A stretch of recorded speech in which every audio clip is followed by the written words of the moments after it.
Hi guys, welcome back to Bentley House. I'm Ara and today I'm going to show you a few miniature aging techniques on this very simple coffin.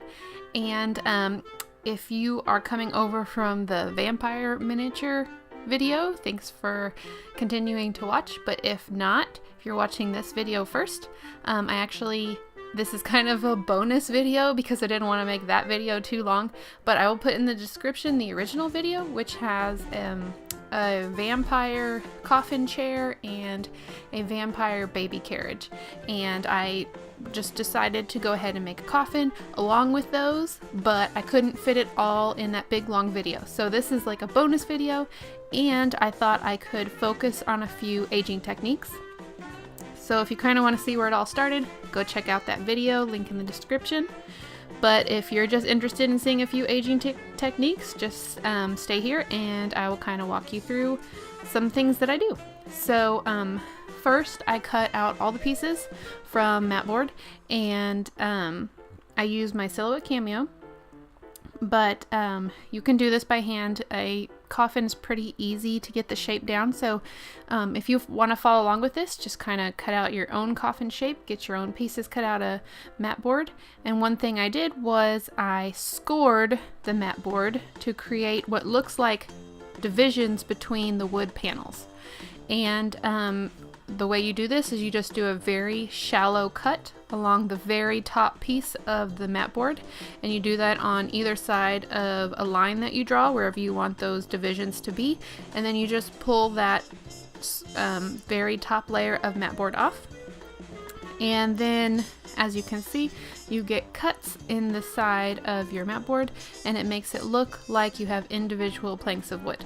This is also a good trick for flooring if you wanted to put some wood floors into a miniature project.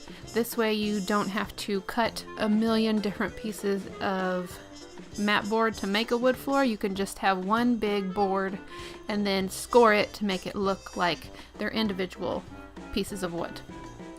So now I'm going to begin the very basic aging technique, and I'm starting with a base coat of black. And I'm doing this so I can get black in all of the crevices that I just created by scoring the mat board. I'm doing it on the inside first, and then I will paint the entire outside. And a lot of times when you're aging, you want to think about the process of decay or the process of aging that item goes through.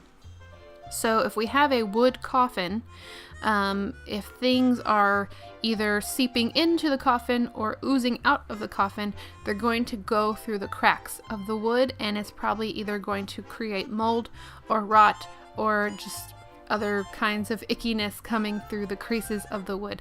So we want to make sure that those areas between each plank of the wood are rather dark and stick out, because that is where most of the decay would start to happen.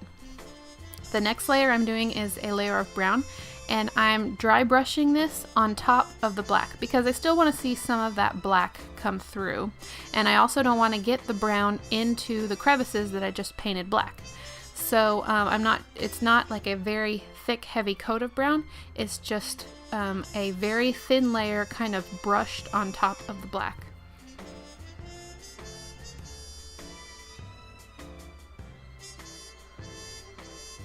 And now I'm going back with the black into some of the crevices, and I'm just repainting it to make those areas darker for the reason I mentioned before. Those would be the areas that would have the most rot or mold in an older piece of furniture or something that's been in the ground for a while. And you can just go back and forth between the black and the brown until you have something that you're really happy with. So now I'm going with a very light brown, almost a tan, and I'm doing the same thing. I'm dry brushing that on top, and that's kind of giving a feeling of depth to this wood, because if you look at a piece of wood, a lot of times it has a lot of different colors. So this wood is really only going to have 3 different colors in it, but I started with the very dark black, dry brushed the brown, and now I dry brushed the top of it with that very light tan. So now I'm taking my X-Acto knife, and you saw my drawer full of files and tools and all sorts of stuff, and I'm starting to distress the mat board. One thing I'm doing is I'm cutting spaces in between what appears to be the individual pieces of wood. So along where I put the scores that are dividing these little pieces, I'm cutting some of those pieces out, because if this coffin had been in the ground, it would expand and contract, and those pieces of wood would separate from each other, causing cracks. And so that's what I'm creating with my X-Acto knife. And if you are trying this out, please be careful using that X-Acto knife, because if you have your hand on the inside of the coffin and you shove your X-Acto knife through, you could really hurt yourself. So just be careful with that.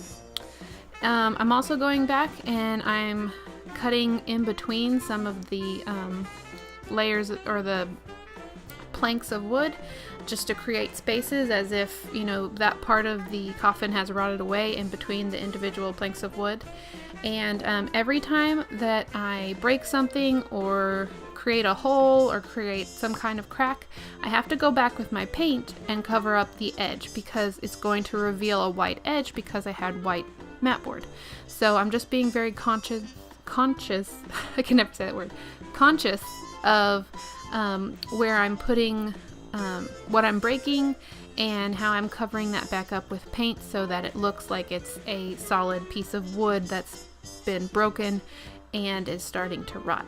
So now I slowed this down. I know this has been going really fast, but if I went the regular speed, it would have been an 1.5-hour video. So I wanted to speed it up, but this is a slower take of what I've been doing. I've been using an X-Acto knife, cutting the boards apart, kind of pulling them out a little bit as if the boards have pulled away from the coffin structure. And now I'm just going back with that black paint, and I'm painting the ends of the boards as if they've rotted on the ends, that they're black, they're dirty from being in the ground. And so I'm just making sure that I have every single part of the mat board that's exposed covered back up.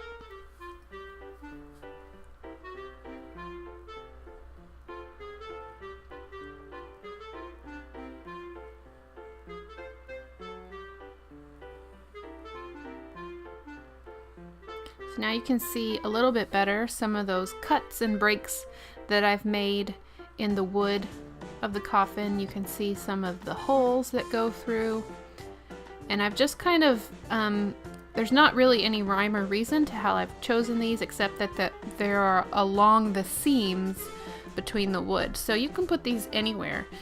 Just kind of, use your eye to figure out what you like the best.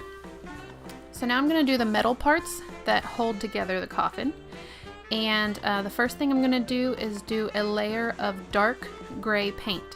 And the reason I'm doing this is because I want the final to look silver, but the silver doesn't have enough pigment in it itself. It just kind of lays on top of whatever color you use, so it will look like a silvery white if you don't do an undercoat.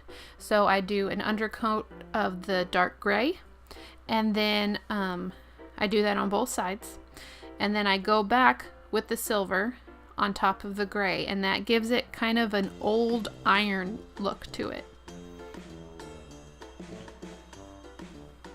And the pieces here that I'm creating are pieces that go on the corners, and then I'm creating some handles, and then a couple pieces that go on top of the coffin lid. So you'll see me put those on individually. It's kind of hard to see. I know I may have a messy palette there, so there, I clean it up a little bit so you can see what I've created. So after the silver layer is on, this is where you can start aging the metal. What I do is I take some black paint and then I water it way down, so it's kind of a watercolor paint consistency, and then I use that and to put on top of the silver coat, and I let that water kind of pool and kind of go all over the silver, and it looks like aged metal. Also, in a situation like this where the metal may have possibly rusted, I like to use the same technique but with brown also. So I water down the brown and then use that kind of as watercolor on top of the silver layer along with the black. So now I'm just lining up the metal pieces that are going on the coffin lid, and this is just to give the appearance of, you know, how they would have made the coffin lid. They probably would have had metal pieces holding together the wood. And so I'm putting that on, and then these are the corner pieces that are going on each of the 6 corners at the edges of the coffin. And I'm just gluing these on with PVA glue. Just be real conscious. Why do I keep saying that word? Conscious of how much glue you're using so it doesn't seep out the sides. And then each time I put these metal pieces on, if there's a crack or some kind of hole I created, I tried to make sure that I mimic that in the middle. So on that one corner there was a hole in the corner, so I tore the paper and bent it back as if the metal would have been torn and bent back whenever that hole was created. And then of course, in the same way that I did the wood, I go back and make sure that they're silver paint so that it looks like metal on both sides if I pulled it away. So just make sure you are I keep saying that word, conscious about how you put your metal onto the wood, and make sure you're corresponding with whatever distressing you did on the wood. You make sure that your metal corresponds with that. So here's a up close look of how I did that. One of those metal pieces is split where it was split. That one's kind of on crooked because that whole side looks like it's busted open. So just kind of think through maybe the story that your furniture has, or your coffin, or whatever you're creating. Think through the story of if it was dropped on this side, probably the metal busted, and that'll give a more realistic look to whatever you're trying to age.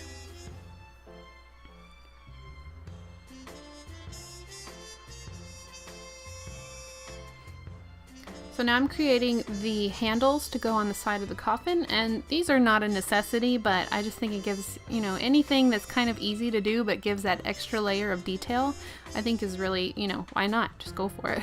So these are just strips of paper. These are like the easiest handles to make.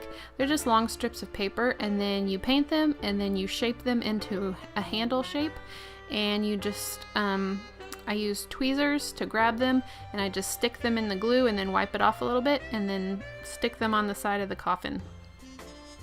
So this is probably, like I said, if you create a story for your coffin or your furniture, whatever you're making, probably a poor man's coffin, so very poorly made handles just out of strips of wood or strips of metal that would have been in a in some shop where this coffin was being put together. So nothing fancy or too exciting.